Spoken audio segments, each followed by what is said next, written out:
morning. It's a brisk morning here in the middle of October in the Rocky Mountains. I was asked by Summit, a company I tend to like, to review and test their Tanami TM2 down queen-sized comforter. I'm the CEO of a company that helps adventure tourism providers do their marketing. I also own a campground for bike packers that are riding the Great Divide mountain bike route, which you can kind of see the sun coming up behind me. So I ran this through a couple of tests. I would have liked to have gone into the wilderness to do some elk hunting, but I've got to go to Mozambique on Sunday, so I was a little pressed for time. So what I did is I came out here on the hammock at a few different temperatures. I found the sweet spot, in my opinion, to be right about 50 to 55 degrees.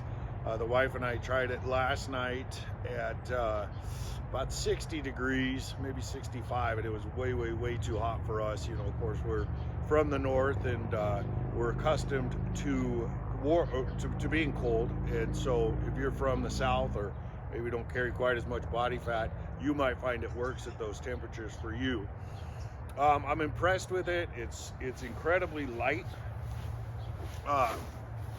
which is nice. I'll tell you what first comes to mind living up here in grizzly bear country. We're having more and more conflicts with grizzly bears all the time, and if you've ever been in a mummy bag and had to take a pee and found that zipper getting jammed, is making it kind of a high stakes situation, we'll say. Imagine if you heard a bear outside your tent or looked off your hammock or just looked up and there was a bear in your camp, particularly a grizzly bear in my opinion, and that zipper jams. Myself, I simply will not zip up a mummy bag around here when we're camping. It's too dangerous. The last thing I want is to be a bear burrito. So I like this for using in bear country because there's no zippers. That's huge. I also have a tendency, because I like to spend as much time in the outback as possible. That's why, you know, I built a career around it, but I also like to work as little as possible so I can spend as much time in the woods as possible. So what I do, and I'll show some pictures, is I figure out where I can spend less money. So for example, I use a $900 trailer that I bought 10 years ago for hunting season.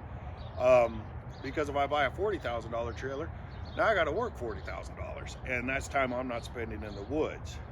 We also do a lot of kind of along the same lines. We use a teepee in the winter when we go snowboarding and cross-country skiing and stuff in the boonies, because you save so much money rather than getting a hotel or an Airbnb. So what my wife and I do is we have old school non-mummy bag sleeping bags that we put in the teepee, and we zip ours together, share the body heat. That works real well. What I'm going to do with this, they've got all these loops on the corners.